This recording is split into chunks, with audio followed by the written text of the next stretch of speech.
네, 한동훈 대표가 선거 하루 만에 작심한 듯이 대통령실을 향해서 3가지 요구를 내놨습니다. 그동안 산발적으로 했던 발언들보다 수위도 높아지고 표현도 더 단호해졌습니다. 들어보시겠습니다. 첫째, 김 여사 관련 대통령실 인적 쇄신 반드시 그리고 시급하게 필요합니다. 둘째, 김 여사가 대선 당시 약속한 대로 대화 활동 중단해야 합니다. 국민들께서 이번 선거를 통해서 저희에게 마지막 기회를 주셨으니 이 기회를 놓쳐서는 안 된다는 말씀을 드립니다. 김건희 여사 관련 일들로 모든 정치 이슈가 덮이는 것이 반복되면서 개혁 추진들이 국민의 호응을 얻지 못하고 있습니다. 한동훈 대표의 3가지 요약을 다시 한번 짧게 요약하자면은 김건희 여사에 대해서 대외 활동 자제, 그다음에 인적 쇄신, 그다음에 의혹 규명에 적극 협조. 이제 이 3가지인데요. 또 한동훈 대표는 그동안에 김건희 여사 이렇게 5글자를 직접 입에 올리지는 않았는데 어제는 작심한 듯이 그 5글자를 입에 올렸습니다. 이제 그동안 비슷한 이야기는 산발적으로 했었는데 어제는 최고위원회 회의라는 당 공식 회의 석상에서 얘기를 했고 그만큼 파장도 더욱 크고 멀리 갈 것 같은 생각이 듭니다. 자, 구재랑 변호사님, 네. 왜 한동훈 대표가 어제 최고위원 회의에서 저렇게 센 발언을 했을까요? 결국은 뭐 정치라는 건 민심을 받드는 것이고 네. 이번 선거 결과가 국민들께서 원하시는 게 이것이다라는 것을 받드는 차원에서 메시지를 내셨다 이렇게 생각을 하거든요. 네. 이번 선거는 결국은 민심이 보수 안에서 스스로 이 문제를 해결하라라는 메시지를 강하게 던진 것이고 네. 이것이 마지막 기회일 수 있다라는 절박한 마음에서 더 이상 미룰 수가 없다. 그렇기 때문에 저는 민심을 받들기 위해서 이 메시지를 던지는 것입니다. 이런 차원에서 한 것이지 유난 갈등이나 자기 정치나 이런 건 결코 아니거든요. 그리고 이 메시지를 가지고 뭐 비판하는 친윤 쪽에서는 왜 언론에 대고 하냐 뭐 이런 식으로 얘기하는 분들도 있는데 물밑에서 접촉이라는 건 사실 그 전부터 많이 있었습니다. 제가 직접도 여쭤봤어요. 그랬더니 가능한 모든 채널로 물밑에서 다 해봤다. 그런데 네. 되지 않았기 때문에 이번 선거에서 이거에 대해서 하겠습니다라고 약속을 드렸고 그 약속을 지키는 차원에서 이렇게 행동하는 것이고 그리고 만약에 물밑에서 접촉한 걸 가지고 지난번에 독대가 이루어졌으면 언론에 대해서 얘기하는 거 없이 바로 그냥 직접 은밀하게 소통할 수 있었겠죠.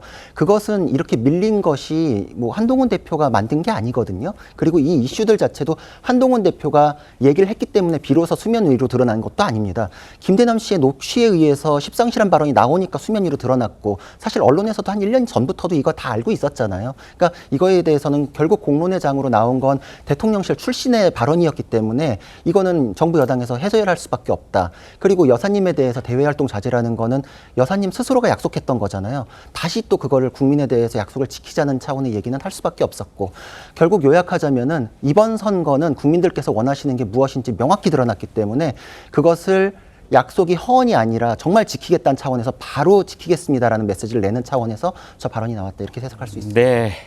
말씀 중에 1년 전부터 언론도 잘 알고 있었잖아요. 말씀을 주셨는데 언론은 그냥 느낌적인 느낌은 있었는데 구체적으로는 잘 알지 못했었습니다.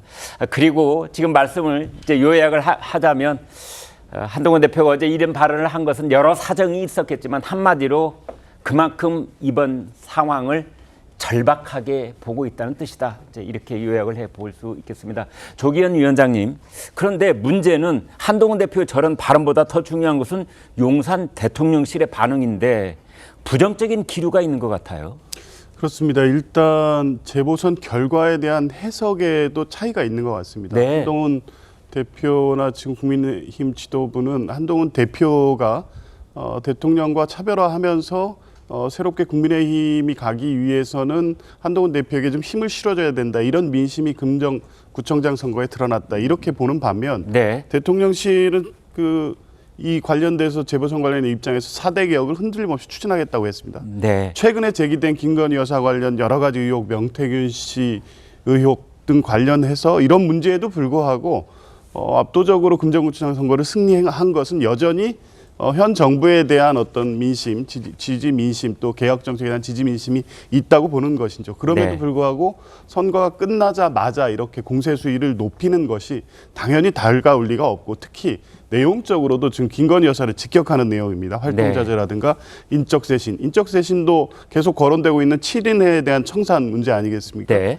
대여 활동 자제도 그렇고요. 결국 김건희 여사와 관련된 이슈로 이번에 독대 자리에서 뭔가를 얘기하고 성과를 내겠다는 건데 그게 다각게 받아들여질 없고요. 계속 이 대통령실 쪽에서 나오는 얘기처럼 방식도 틀렸다는 겁니다. 독대를 앞두고 있는 상황에서 계속 언론을 상대로 이런 방식의 공격을 하는 것이 과연 진정한 의미에서 서로 여당 대표와 대통령이 만나서 지금의 국면을 좀 잘 풀어가고 뭐 이러기 위한 것이 아니라 한동훈 대표가 개인적 어떤 정치적 입지를 다지기 위해서 이번 독대를 정치적으로 활용하고 있는 게 아니냐. 뭐 이런 분위기가 형성될 수밖에 없고요. 이런 상황을 종합해 보면 과연 이 대통령과 한동훈 대표와의 독대가 제대로 이루어질 수 있을까? 자리가 마련된다고 해도 이 갈등을 확인하고 완벽히 결별하는 계기가 되지 않을까. 이렇게 예상할 수밖에 없을 것 같습니다. 네. 완벽한 결별이 혹시 앞에 기다리고 있는 것 아니냐라는 말씀까지 주셨는데요. 호준석 대변인께요. 네. 이제 오늘이 금요일인데 내일 모레 글피 월요일이면 이제 만난다 이렇게 지금 대통령실도 확인을 해주고 있는 내용인데 네. 뭐 그쪽에서는 면담이라는 표현을 쓰긴 했습니다만 이 독대 혹시 깨지는 거 아닙니까? 그럴 가능성은 매우 낮다고 생각합니다. 아, 왜냐하면 운명 공동체이고 네. 그 사실을 양측이 인식하고 있다고 저는 생각하기 때문입니다. 네. 좀 전에 뭐 전면전이다 뭐 이런 그 표현도 있었고 어느 신문에는 네. 그리고 이제 아주 조금 전 극단적으로 비관적인 시나리오를 이제 예상을 하셨는데 네. 그 잘못된 표현입니다. 왜냐하면 전쟁은 한쪽이 이기고 한쪽은 지는 거거든요. 네. 근데 이것은 지금 그 대통령실과 국민의힘 그 윤석열 대통령, 한동훈 대표의 관계는 네. 한쪽이 이기고 한쪽이 질 수가 없습니다. 그런 경우는 있을 수가 없다. 네, 있을 수 없습니다. 한쪽이 정말 만약에 망하면 한쪽 같이 망하는 것이죠. 같이 이기거나 같이 패배하거나. 그렇습니다. 네. 한동훈 대표가 저 3대 요구를 한 것은 네. 저 요구가 받아들여지면 최대 수혜자는 저는 윤 대통령이고 대통령실이고 또 윤석열 정부라고 생각합니다. 네. 물론 국민의힘 한동훈 대표 우리 국민들도 다 수혜자가 되겠죠. 네.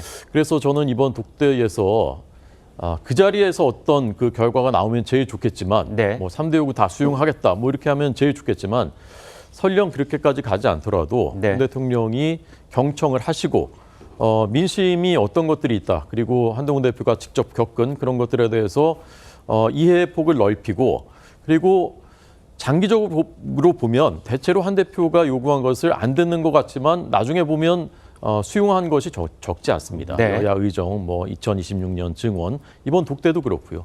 그래서 그런 방향으로 갈 수 있다는 희망을 보여주시는 자리만 된다면 저는 큰 희망이 있다고 생각합니다. 그런데 윤석열 대통령이 어제 이제 한동훈 대표가 최고위원 회의에서 저 발언을 한 것을 소식을 듣고 말이죠. 네. 그때 윤 대통령의 마음에 화가 치솟았을까요? 아니면 진지하게 검토해 볼 만하군 이런 생각을 하셨을까요? 기분이 좋으시진 않으셨을 것 같아요. 네. 그렇지만 이건 한동훈 대표 개인의 요구가 아니라 사실은 국민들의 그 민심이라는 것이 밖에 나가서 그 동네 어디 선술집이나 네. 국밥집만 가서 얘기 들어봐도 사실 알 수 있습니다. 네. 그리고 이게 여론조사 지표로 확인이 되지 않습니까? 네. 대통령께서 그런 것을 모르실 리는 없다고 저는 생각합니다. 한동훈 대표의 요구가 나오자마자 친한계와 친윤계는 각각 다른 반응을 보였습니다. 들어보시겠습니다. 예상하지 못했죠. 조금 의외의 발언이라고 생각했습니다. 저는 당내 갈등의 문제를 넘어서서 보수 진영의 분열 상황을 초래할 수도 있고 제가 생각하기에 지금 한동훈 대표가 오늘 그렇게 강력하게 얘기를 한 것은 이번 선거를 통해서 확인된 그런 국민적 여망, 우리 당원들의 어떤 여망, 국민적인 뭐 요구 이런 것들에 따라가는 거죠. 그 국민 눈높이에 맞춰가는 것이라고 생각을 해요. 친윤계는 비판을 쏟아내고 있고 친한계는 이를 맞받아치고 뭐 이런 상황인데요. 선거에서 텃밭은 지켰지만 친한과 친윤의 당내 갈등은 더욱 커질 것 같다라는 중평이 나오고 있습니다. 이런 상황 속에서 홍준표 대구시장은 연일 한동훈 대표를 저격하는 글을 올리고 있는데요. 그 내용 알아보겠습니다. 박성민 최고께요. 네, 보면 지금 뭐 한동훈과 아이들이라는 표현을 쓰면서 홍준표 대구시장이 한동훈 대표를 향한 그 저격의 수위를 더 높여가고 있습니다. 네. 심지어는 사실 제가 봤을 때는 뭐 매우 부적절한 발언인데 뭐 오세훈 시장처럼 미남도 아닌데 셀카만 찍는 것은 오래가지 못한다. 이런 굉장히 그런 얘기를 조롱성 했어요? 발언까지 했어요. 사실 네. 외모 평가를 이렇게 뭐 공개석상에서 공개적으로 하는 것은 적절치 않아 보이는데 네. 어쨌든 이제 이 부분이 왜 나왔냐, 왜 기막힌 짓이라고 했느냐라고 보면 이제 지금 명태균 씨 리스크가 터졌지 않습니까? 일종의 폭로들이 터졌는데 여기에 이제 홍준표 대구시장을 통해서 당원 명부가 유출됐다 이렇게 얘기를 하고 있기 때문에 네. 당무감사를 벌이겠다라고 한동훈 대표가 밝혔잖아요. 예. 거기에 본인이 이제 어떤 표적이 된 것에 대해서 불쾌감을 드러내고 있는 상황입니다. 네. 근데 저는 홍준표 대구시장께서 일단 한동훈 대표를 지금 상황에서 공격하면서 한동훈 대표의 이른바 대통령실에 대한 그 비판 기조를 싸잡아서 비판하는 것 자체는 적절치 않아 보여지고요. 네. 그러니까 분위기를 전혀 읽지 못하고 있다 이런 생각이 듭니다. 지금 상황에서 한동훈 대표의 어떤 고언마저도 대통령실이 듣지 못한다고 한다면 제가 봤을 때에는 보수 진영은 같이 공멸할 수가 있는 상황이거든요. 그 정도의 위기의식 없이 당에 어떻게 보면 큰 어른이라는 분께서 한동훈 대표를 연일 저격하고 더 나아가서는 명태균 씨와 관련된 의혹을 깨끗이 씻어도 모자랄 판에 당무감사가 벌어진다라는 이유만으로 한동훈 대표를 굉장히 조롱 섞인 언어로 이야기를 하는 것은 현직 대구시장이 할 일도 아니고 그리고 당의 원로라는 분이 할 일도 아닌 것 같습니다. 네. 자, 그런데 심지어 당 내부에서는 이번 선거에 그 공과를 두고 특히 공을 누가 차지하느냐 이걸 두고 공방이 오가고 있다고 합니다. 들어보시겠습니다.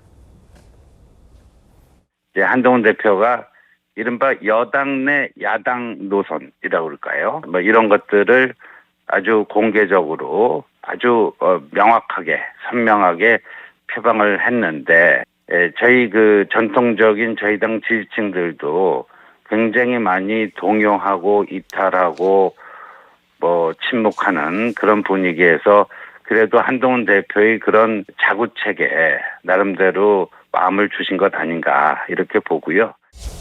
저희들 뭐 강화하고 부산 금정구에서 승리했는데 여기 두 지역은 전통적으로 우리 당의 텃밭이거든요. 해당 지역 국회의원들이 공천을 잘 했고 또 선거 캠페인을 잘 벌였고 또 당 지도부도 나름의 역할을 해서 방어를 잘 했다 생각합니다. 네, 구자영 변호사님, 네. 이제 두 분의 얘기를 들어봤는데 한마디로 요약하면 부산 금정구에서 크게 이긴 것이 한동훈 대표 덕분이냐 아니면 원래부터 텃밭이어서 그러냐 이제 이 차이 같아요. 근데 텃밭이라고 했으면은 지금 이 정도 차이로 이길 거라고 공개적으로 예상하신 분 있나요? 오히려 위기감을 토로하는 분들이 굉장히 많았거든요. 네. 그리고 이기는 거에 대해서도 그래요. 우사인 볼트가 항상 이기죠. 하지만 세계 신기록을 낸 경기는 특별합니다. 네. 이 정도 격차라는 건 놀라운 정도예요. 그리고 여권에서 호재가 있었느냐, 악재만 있었거든요. 네. 새로운 악재들이 계속 추가가 됐는데 그것도 용산발이었어요. 근데 그것을 극복하고 뚫고 올라갈 수 있는 계기가 용산에서 나왔느냐? 네. 그렇지는 않거든요. 그럼에도 불구하고 국민들께서 지난 총선보다도 더 훨씬 높은 22%포인트 차 이상의 격차를 보여주셨다는 거는 한동훈 대표에게 희망을 걸고 뭔가 바꿔봐라라는 기대를 걸고 투표를 해주신 거라고 볼 수밖에 없거든요. 네. 텃밭이라고 이겼다라고 하면은 예전에 여론조사 나와서 붙어있다 뭐 이런 얘기 나올 때 사실 당내에서는 굉장히 당혹스러워하고 사실 그때 이거 혹시나 민주당에서는 조국혁신당하고 단일화까지 했는데 이 네. 용산발 악재랑 겹치면서 이 큰일 나는 거 아닌가. 오히려 텃밭이라고 불리는 곳에서 지면은 정치적으로 치명상이거든요. 뭐 그런 얘기가 돌아가지고 선거 전날 좀 뒤숭숭한 분위기가 있었던 게 사실이에요. 사실입니다. 네. 그렇기 때문에 이 정도 격차라는 거는 사실 여권에서도 예상했던 거를 뛰어넘는 결과이기 때문에 그 요인을 텃밭이다 혹은 용산에서의 호재가 있다 그렇게 해석할 수 있는 요인은 없기 때문에 한동훈 효과로 보는 것은 맞고 그 대신에 이것이 무슨 뭐 기대만 있고 핑크빛은 아닙니다. 아까 얘기했듯이 마지막 기회를 주셨다라는 무거운 책임으로 받아들여야 되는 상황이기 때문에 효과는 한동훈에게 있지만 이것도 굉장히 무거운 책임을 지운 것이다 이렇게 봐야 될 것 같습니다.